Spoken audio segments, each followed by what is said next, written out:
ദിവസം ഉമ്മാന്റെ ഡ്രസ്സ് അലക്കി കൊടുത്തിട്ടുണ്ടോ? ഞാനൊരിക്കൽ എന്റെ മകനെ കൊണ്ട് ചെയ്യിപ്പിച്ചു, ചെറുപ്പത്തിലേ ശീലിപ്പിച്ചു.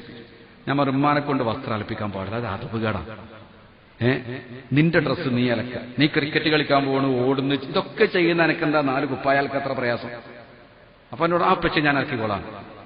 ഓൻ്റെ ഡ്രസ്സ് ചെറുപ്പത്തിലേ അലക്കും, ഉമ്മാനെ കൊണ്ട് അലക്കിപ്പിക്കും. പിന്നെ ഓനൊരു ഹയാ, ഒരു ലജ്ജയായി. ഉമ്മാനെ കൊണ്ട് ഇതൊക്കെ ചെയ്യിപ്പിക്കുക എന്ന് പറഞ്ഞാൽ ചെറുപ്പത്തിൽ അത് ശീലിപ്പിച്ചുകൊണ്ട് മടി.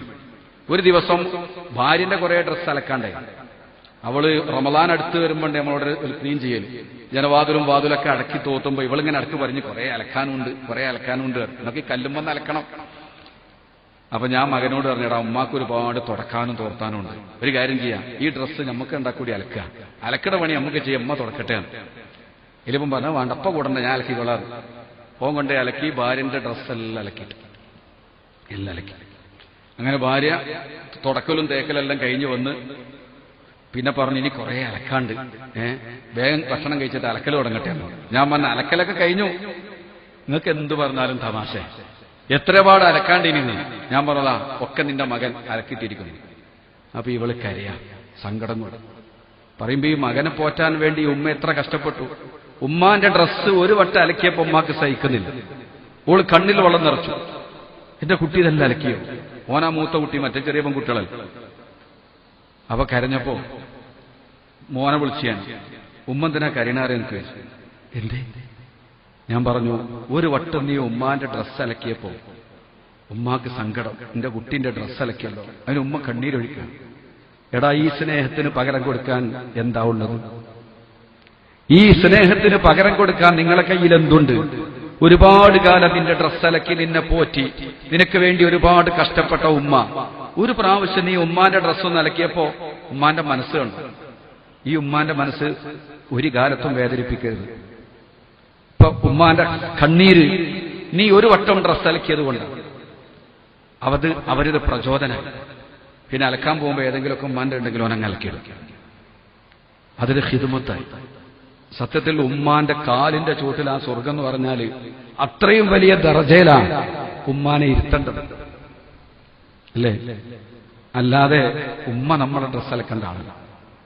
ഹബീബ് പറഞ്ഞു, അവസാന കാലഘട്ടം വരുമ്പോ അടിമയോട് പെരുമാറുന്നത് പോലെ പെരുമാറും. അന്തലിതൽ അമത്തു റബ്ബതഹ, അടിമ സ്ത്രീ യജമാനത്തിയെ പ്രസവിക്കും. ആൺകുട്ടികളാവട്ടെ സ്ഥിതി ഇങ്ങനെ. എന്നാ പെൺകുട്ടികളാണെങ്കിലോ, ചിലർ പറയും പെൺകുട്ടികളായാലും ഒരു സഹായത്തിന് ആളുണ്ടാവും, +2 വരെ ഒരു പണിയെടുക്കും. വീട്ടിലാകുണ്ടാകുന്ന പണി എന്താ? നിലം തുടക്കല്, വസ്ത്രം അലക്കല്, പാത്രം കഴുകല്. ഈ 3-4 പണി പെൺകുട്ടികളോട് പറഞ്ഞായിട്ട് തിരിഞ്ഞു നോക്കില്ല. മുറ്റടിച്ചു തരാൻ പറഞ്ഞാൽ പറയും, എനിക്കൊരുപാട് എഴുതാണ്ട് കറി, അപ്പൊ ഒരു എഴുത്തിട്ട് വരില്ല. പാത്രം കഴുകാൻ പറഞ്ഞാൽ എനിക്ക് ഒരുപാട് എഴുതാണ്ട്, ഒരുപാട് വായിക്കാണ്ട്. അങ്ങനെ നടന്ന് സ്കൂളിൽ പോകാൻ നേരത്ത് ബാത്റൂമിൽ കയറി ഡ്രസ്സെല്ലാം ആ ഡോർമലട് അയച്ചിട്ട് ഓള് കുളിച്ചിട്ട് ഉമ്മാനോട്, ഉമ്മ സമയം ഒരുപാടായി, ഉമ്മ ഞാൻ അലക്കാൻ സമയമല്ല, പ്ലീസ് ഉമ്മ അലക്കണേ. ഓള് പോയി. ഈ പ്ലീസ് ഏതുവരെ ഉണ്ടാവും? 12ാം ക്ലാസ് വരെ ഉണ്ടാവും. 18 വയസ്സായ പിന്നെ കെട്ടിച്ചാൽ നമ്മൾ കരുതി, ഓ റാഹത്തായി. എന്ത് റാഹത്ത്? ഞോളെ ഹിദ്മത്തും ചെയ്യണം, പുതിയാപ്പളുടെ ഹിദ്മത്തും ചെയ്യണം. ഭക്ഷണമൊക്കെ റെഡിയാക്കി വെച്ച്, മോളെ പുതിയാപ്പളുടെയും കുട്ടിങ് വാ എന്ന് പറയുമ്പോ ഓന്റെ കയ്യും പിടിച്ചിങ്ങനെ വരും, തിന്നും, എണീറ്റും. ആ പാത്രം വരെ ചിലപ്പോൾ ഇട്ട് കഴിയില്ല. പിന്നെ ഓളെ കടമയൊക്കെ പുതിയാപ്പൾ നോക്കലാണ്. എന്നാലും ഉമ്മാക്ക് സങ്കടമല്ല, ഉമ്മ സന്തോഷത്തോടെ അത് സ്വീകരിക്കാൻ. ഇതൊന്നും നിങ്ങൾ വയസ്സാവുമ്പോ മറക്കരുത്. സന്തോഷത്തോടുകൂടെ ഉമ്മ ഏറ്റെടുത്തു. ഉപ്പ അതിന് കൂട്ടു നിൽക്കുകയാണ്. ഒരു പ്രശ്നം ഉപ്പാക്കൂല്ല, ഉമ്മാക്കൂല്ല. മക്കളെ കാര്യത്തിൽ റാഹത്താണ്. ഇങ്ങനെയൊക്കെ അമ്മയും ബാപ്പയും നോക്കി. പുതിയാപ്പള ഗൾഫ് പോയി ഒരാഴ്ച കഴിഞ്ഞാൽ ഇവള് വിളിച്ചിട്ട് പറയും, എനിക്കിവിടെ നിൽക്കാൻ പറ്റുന്നില്ല, എനിക്ക് ആകെ ബോറടിക്കണ്. എന്ത്? ആരെടുത്തായി ബോറടിക്കണേ? ഇമ്മാന്റെ ഇപ്പാന്റെ അടുത്ത്. എന്താ വേണ്ടത്? എനിക്ക് നിങ്ങളെ കൂടെ അങ്ങ് ദുബായിലേക്ക് വരണം, ഇൻഷാ അല്ലാഹ് ഞാൻ പെട്ടെന്ന് ശരിയാക്കി തരാം. അങ്ങനെ വിസയൊക്കെ അയച്ചു, പാസ്പോർട്ടൊക്കെ റെഡിയാക്കി. ഉമ്മാക്കും പാക്ക ഭയങ്കര സന്തോഷം, എന്റെ കുട്ടി ദുബായി പോവാ, മോള് പോവാണ്.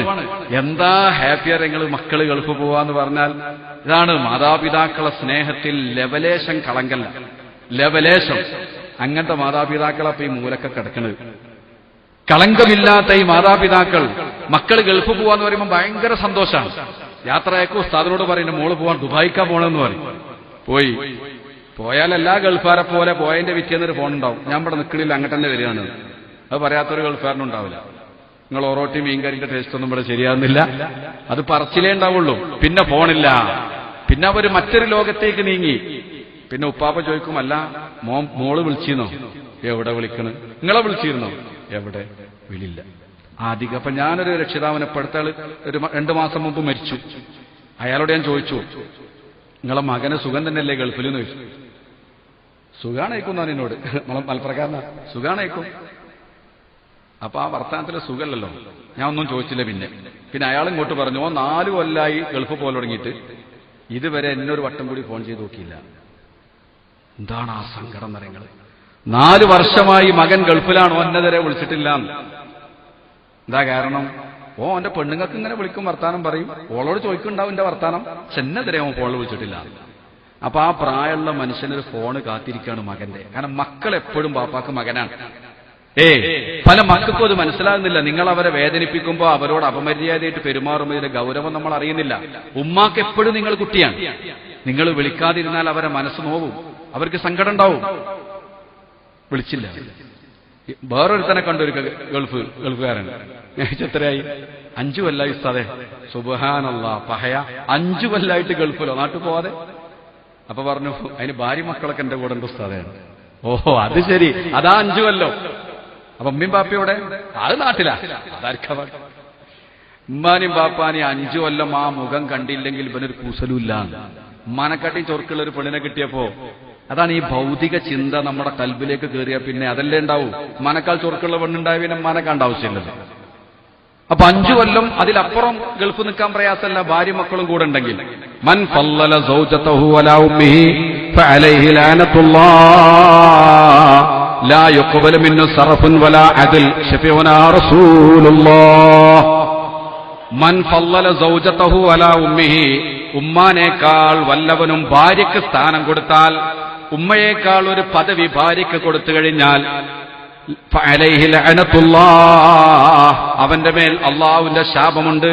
ലാ യുഖ്ബലു മിൻഹു അദ്ലുൻ വലാ സർഫുൻ, ഫർളോ സുന്നത്തോ ആയ ഒരൊറ്റ കർമ്മവും അവന്റെ ഭാഗത്തുനിന്ന് സ്വീകരിക്കയില്ല.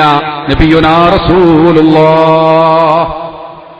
ഉമ്മാനേക്കാൾ മഹത്വം, ഉമ്മാനേക്കാൾ ഒരു പ്രത്യേക സ്നേഹം ഭാര്യയ്ക്ക് കൊടുത്താൽ അവന് അള്ളാന്റെ ശാപമുണ്ടെന്നും അവന്റെ ഫർളും സുന്നത്തുമായ ഒരു കർമ്മവും അള്ളാഹു സ്വീകരിക്കൂല. ഇതാണ് ദീന്. റസൂലുള്ളാഹി സ്വല്ലല്ലാഹു അലൈഹി വസല്ലമ തങ്ങൾ പറഞ്ഞതാണ് ദീന്, അള്ളാഹ് സ്വീകരിക്കൂലാണ്. അപ്പൊ ഞാൻ പറഞ്ഞുകൊണ്ടുവരുന്നത്, ഇവള് പറഞ്ഞു എനിക്ക് ഗൾഫ് പോകണം, ഇവിടെ ബോറടിക്കണം. അങ്ങനെ ഈ പുതിയാപ്പളുടെ അടുത്തേക്ക് പോവാണ്. പോയി കഴിഞ്ഞിട്ട് ഫോണില്ല. കുറെ കാലം കഴിഞ്ഞ് പിന്നെ വിളിയൊക്കെ നിന്ന്, കുറെ വിളിക്കാനാ പിന്നെയാണ് മടുക്കും, വിളിയില്ല. ഇവിടെ എന്റെ കുട്ടി എന്റെ കുട്ടി എന്റെ കുട്ടിയാന്ന് ഇമ്മയും ബാപ്പിയും കഴിയും. എന്ത് വിളി, വളരെ അപൂർവം ചില സമയത്തുണ്ട്. ഇനി വിളിക്കുന്നൊരു സമയമുണ്ട്. എപ്പോഴാ അറിയാം? ഓക്കെ, 8 മാസം 8 മാസം ആവുമ്പോ വിളിക്കും.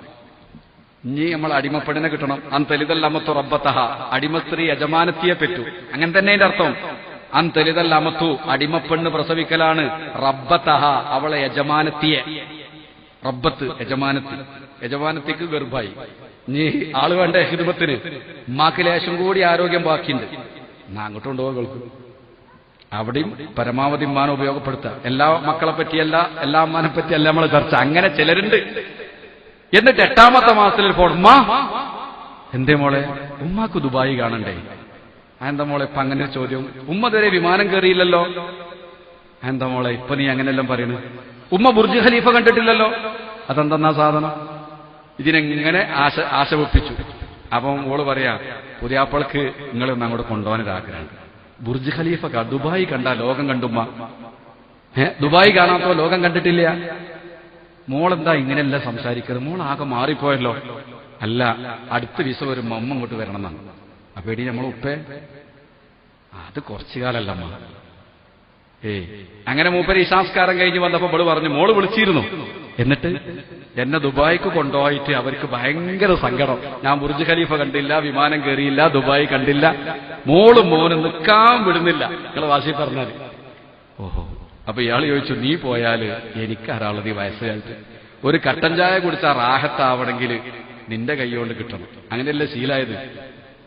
പിന്നെ ഒന്നുകൂടി ഒന്ന് ആലോചിച്ചിട്ട് പറഞ്ഞു, ഒരു കാര്യം ചെയ്യും, നിനക്കൊരു ചാൻസ് കിട്ടിയതല്ലേ, നീ പോലും ഇൻഷാ അല്ലാഹ്. അങ്ങനെ സമ്മതം കൊടുത്ു. അതാ പോണം. ദുബായി വന്നിറങ്ങി. ഈ പെണ്ണും പുതിയാപ്പളിയും ഒന്ന് കൂട്ടിക്കൊണ്ടുപോ. ഇതാട്ടോ ദുബായി, ഞാൻ കാണിച്ചാണ്. എങ്ങോട്ടാ കൊണ്ടുപോകുന്നത്? നേരെ ഫ്ളാറ്റിലേക്ക് കയറി. ഞാൻ എന്താ പണി? ഫ്ളാറ്റിൽ കയറി കഴിഞ്ഞാൽ ഉമ്മാക്ക് എന്താ പണി? പഴയ അടിമപ്പെണ്ണിന്റെ പണി. അന്തലിതൽ അമത്തു, അമത്ത് പ്രസവിച്ചു, യജമാനത്തിക്ക് ഭക്ഷണം ഉണ്ടാക്കുന്നു, വെള്ളം ഉണ്ടാക്കി കൊടുക്കുന്നു, കുളിക്കാൻ വെള്ളം ചൂടാക്കി കൊടുക്കുന്നു, എല്ലാ ഖിദ്മത്തും ചെയ്ത് ഉമ്മയായി. അങ്ങനെ അവള് പ്രസവിച്ചപ്പോ എന്തായി? കുഞ്ഞിനെ കുളിപ്പിക്കലും, ഇവളെ കുളിപ്പിച്ചു, ഇവളെ പോറ്റി, ഇവളെത്ര വലുപ്പാക്കി. ഇനി ഓളെ കുഞ്ഞിനി ആരെന്നെ? ഈ ഉമ്മന്നെയാണ്. എവിടെയാണ് ഈ ഉമ്മാന്റെ സ്നേഹം പകരം വെക്കുക? ഇവൾക്ക് വേണ്ടി ഒരുപാട് ഉറക്കൊഴിച്ച മാതാവ് ഇനി അവളെ കുഞ്ഞിന് വേണ്ടിയും ഉറക്കൊഴിക്കുകയാണ്. അവള് പറയും, മോൾ ഉറങ്ങിക്കോ, കുഞ്ഞിന്റെ അടുത്ത് കിടക്കട്ടെ, ഞാൻ നോക്കാം. മുല കൊടുക്കേണ്ട സമയമാകുമ്പോൾ മോളെടുത്തൊന്ന് കൊണ്ടേ കൊടുക്കും. ബാക്കി ഉമ്മ വെച്ചുകൊണ്ട് കിടന്ന് താരാട്ട് പാടി ഉറക്കി അതിന്റെ കാഷ്ടിച്ചതും മൂത്രിച്ചൊക്കെ കഴുകി വൃത്തിയാക്കി. ഉമ്മാക്ക് ഉറക്കൂല്ല, ഊണുമില്ല. ഇവളെ നല്ലപോലെ നോക്കി എണ്ണെല്ലാം തേച്ച് കുളിപ്പിച്ചു കൊടുത്തു, നല്ല മൊഞ്ചത്തിയാക്കി. കുഞ്ഞൊക്കെ ഉഷാറായി. അൽഹംദുലില്ലാഹ് നല്ല റാഹത്തിലും എല്ലാം ചെയ്തു കൊടുത്തു. ദുബായിന്നും ഉമ്മാക്ക് പണിയം തന്നെയാണ്, അടിമപ്പെണ്ണെടുക്കുന്ന പണി തന്നെ എടുക്കുന്നത് അല്ലേ? എന്തിനാ കൊണ്ടായത്? ബുർജ് ഖലീഫ കാണിച്ചു കൊടുക്കാൻ, ദുബായി കാണാൻ. ജോലി എന്താണ്? അടിമപ്പെണ്ണാൻ തരിതല്ല അമത്തു റബ്ബത്തഹ, അടിമപ്പെണ്ണ് യജമാനത്തിക്ക് വേണ്ടതൊക്കെ ചെയ്തു കൊടുത്തു. 3 മാസമായി. തടിച്ചു കൊഴുത്ത് ആപ്പിള് പോലെയായി പെണ്ണ്. പുതിയ ആപ്പിൾക്ക് ചവിട്ടുറക്കണില്ല, ഇടക്കിടക്കൊന്ന് വരും, കുഞ്ഞിനെ കാണാൻ വരും. അപ്പോൾ ഉമ്മ പിന്നെ ഒരു കട്ടുറുമ്പായി. ഇനി എന്താ ഉദ്ദേശം? ഇനി എങ്ങനെയെങ്കിലും ഉമ്മ എന്ന് പറഞ്ഞ ശല്യാണ്ട് ഒഴിവാക്കി കിട്ടണോ? കാരണം ഫ്ളാറ്റിൽ അത്രയ്ക്കല്ല സൗകര്യം ഉണ്ടാവുള്ളൂ. 3 മാസമായി കഴിഞ്ഞാൽ പിന്നെ പെണ്ണുങ്ങളുടെ ചുറുചുറുക്ക് ഏറ്റവും അതിന്റെ മൂർധന്റെ ദശയിലെത്തുന്ന സമയമാണ്. പെണ്ണുങ്ങൾക്ക് പ്രസവിക്കാൻ തോന്നലെന്നെപ്പോഴാണ്? ഈ കടത്തത്തിന്റെ സുഖം ആലോചിച്ചിട്ട്. പെറ്റിട്ടുണ്ട് ഒരു 3 മാസം അനങ്ങാതെ തിന്നൊരു കടത്തം. അത് കാണുമ്പോൾ ആ പെണ്ണുങ്ങൾക്ക് വീണ്ടും പ്രസവിക്കാനൊരു ആശ വരും. ഈ ഉദാഹരണം പറയുകയാണെങ്കിൽ, ഒരു പെറ്റെടുക്കുന്ന പെണ്ണിനെ കാണാൻ നിങ്ങളെ പെണ്ണുങ്ങളെ കൂട്ടി പോയി നോക്കി. നിങ്ങൾ ഓളെ കടത്തും സുഖമെല്ലാം കണ്ടാ അവിടെ വന്നിട്ട് പറയും, അല്ല നമുക്ക് ഈ 2 മക്കൾ മതി, ഒരു കുട്ടി കൂടി വേണ്ടേ? എന്തേപ്പാ ചോദ്യം വരാൻ കാരണം? ഈ കടത്തത്തിന്റെ സുഖം ആലോചിച്ചിട്ടാണ്. സുബ്ഹാനല്ലാഹ് അല്ലെ? പൊതുവെ അങ്ങനെയല്ലേ? അത് കാണുമ്പോൾ നമുക്ക് ആശയായി. അല്ലെങ്കിൽ ഒരിക്കൽ പ്രസവവേദന സഹിച്ച പെണ്ണുണ്ടോ പിന്നെ പ്രസവിക്കാൻ നിൽക്കുന്നു? ഈ കടത്തത്തിന്റെ റാഹത്താണ്. അങ്ങനെ എന്ത് ചെയ്തു? 3 മാസമായി. പുതിയാപ്പളിയും സബൂർ ചെയ്യാൻ തുടങ്ങിയിട്ട് കുറച്ച് കാലമായി. ഇവള് അടുങ്ങുന്ന അതിസുന്ദരിയായി. ഇനി എങ്ങനെങ്കിലും ഉമ്മാന്റെ ഈ ശല്യം ഒഴിവാക്കിക്കണം. അതിന് ഇവള് ചെയ്യുന്ന ഹിക്മത്ത് എന്താ അറിയാം? ഒരു സ്വപ്നം കാണലാണ്. ഉറക്കത്ത് കാണും. പിറ്റേന്ന് രാവിലെ സുബൈക്ക് പറയും, ഉമ്മ എന്തേ മോളെ? എന്തേ? ഞാൻ ഇന്നലെ ഉപ്പാന്ന് ഉറക്കത്ത് കണ്ടു കയറി. സുബ്ഹാനല്ലാഹ്, ഉപ്പാക്ക് ഒന്നുമില്ലമ്മ, ഞാൻ സ്വപ്നം കണ്ടതാ. അല്ല മോളെ, നല്ല സ്വപ്നം തന്നെയല്ലേ? ഉമ്മ, ഉപ്പാക്ക് ഒരു ചൂടുവെള്ളം ഉണ്ടാക്കി കൊടുക്കാൻ ആരാ അവിടെ ഉള്ളത്? എനിക്കെന്റെ ഉപ്പാന്റെ കാര്യം ആലോചിക്കുമ്പോൾ എന്തെല്ലോ ആകും. അത് പറഞ്ഞപ്പോ ടെൻഷനായി ഉമ്മാക്ക്. അപ്പൊ പറയും, പൊന്നാര മോളെ ഞാൻ പോയാലോ? ഞാൻ 3 മാസമായില്ല മോളെ വന്നിട്ട്. അതിപ്പോ പുതിയാപ്പളങ്ങളെ വിടും തോന്നില്ല. അല്ല മോളെ, ഈ സ്വപ്നം കണ്ട് കുഴപ്പമില്ല. സ്വപ്നം കണ്ടു, എന്റെ വാപ്പാന്റെ കാര്യാലോ. അതിനകത്ത് ഉമ്മാനെ വിശ്വാസാക്കാനകത്ത് സ്വപ്നം കണ്ട്. ഇതെല്ലാം പറഞ്ഞ് പുതിയാപ്പള വന്നു. പുതിയാപ്പള വന്നപ്പോഴേ ഇവള് വിശാപധരിപ്പിച്ചു. ഉമ്മത വീട്ടിൽ പോകാൻ തിരക്കാക്കുന്നു. അപ്പൊ പുതിയാപ്പളോട്, അല്ല മോനെ, ഞാൻ വന്നിട്ട് 3 മാസമായില്ലേ? കുട്ടിയൊക്കെ അത്യാവശ്യം റാഹത്തായി, ഓള് സന്തോഷമായി, ഇനി ഞാൻ പൊയ്ക്കോട്ടെ. അപ്പൊ പുതിയാപ്പള പറയും, ഇത്ര പെട്ടെന്ന് പോവമ്മ, ഓന്റെ മനസ്സിലുള്ള നേരത്തെ പോയിക്കോട്ടെ എന്നാണ്. എന്നാലും അങ്ങനെയല്ലേ പറയാ. എല്ലാരെ പറ്റി, എല്ലാ പുതിയാപ്പളാരെ പറ്റി അല്ല പറയും. അങ്ങനെ ഇവൻ പറയാണ്, ഉമ്മ അങ്ങനെ വെറുതെ പോണ്ട, ഒരു സാധനം വാങ്ങിട്ട് പോകണം. ഓഹോ, 3 മാസം നിന്നല്ലേ അടിമപ്പെണ്ണ്. എന്നിട്ട് എവിടുക്കാ കൊണ്ടുപോകാന്നറിയോ? ഈ തടിച്ച പെണ്ണും ഇവനും കൂടി ഉമ്മാനെ നറുക്കിരുത്തി കൊണ്ടുപോകാൻ എങ്ങട്ടാറിയോ? ഗൾഫിലുണ്ട് ഒരു കട, കുല്ലു ഷൈഇൻ റിയാലൈൻ. കുല്ലു ഷൈഇൻ റിയാലൈൻ, എന്തെടുത്താലും 2 റുപ്യ. ഇവിടെ പറയും, ഉമ്മ വേണ്ടത് എടുത്തോളി, എന്ത് നോക്കണ്ട, പൈസ ഒന്നും നോക്കണ്ട, വേണ്ട എടുത്തോളൂ. എന്നിട്ട് ഈ സാധുവിന് കുറെ സോപ്പ്, കുറെ മുടിമ കൊടുക്കുന്ന സാധനം, ഇങ്ങനത്തെ കുറെ പാത്രം അരക്കണവും കഴുകണവും, അതൊക്കെ വലിയ പാക്കറ്റായിരിക്കും. ഇങ്ങനെ കുറെ സാധനം വാങ്ങി കട്ടാക്കി അതിനങ്ങോട്ട് പോകും. എന്തേ കിട്ടിയത്?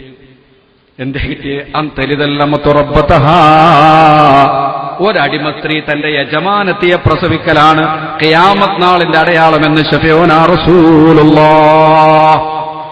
മാതാപിതാക്കളോട് ഒരടിമകളോടെന്ന പോലെ പെരുമാറും എന്ന് പറഞ്ഞാൽ മക്കളുടെ സുഖത്തിനും സൗകര്യത്തിനുമുള്ള ഒരു ചവിട്ടുപടി, ഒരു കാവൽക്കാരൻ, ഒരു കാവൽക്കാരി എന്നതിൽ കവിഞ്ഞൊരു പദവി മാതാപിതാക്കൾക്ക് കൊടുക്കാത്ത ഒരു കാലഘട്ടം വന്നാൽ അത് ഖിയാമത്ത് നാളിന്റെ അടയാളമാണെന്ന് ശഫീഉനാ റസൂലുള്ളാഹ്.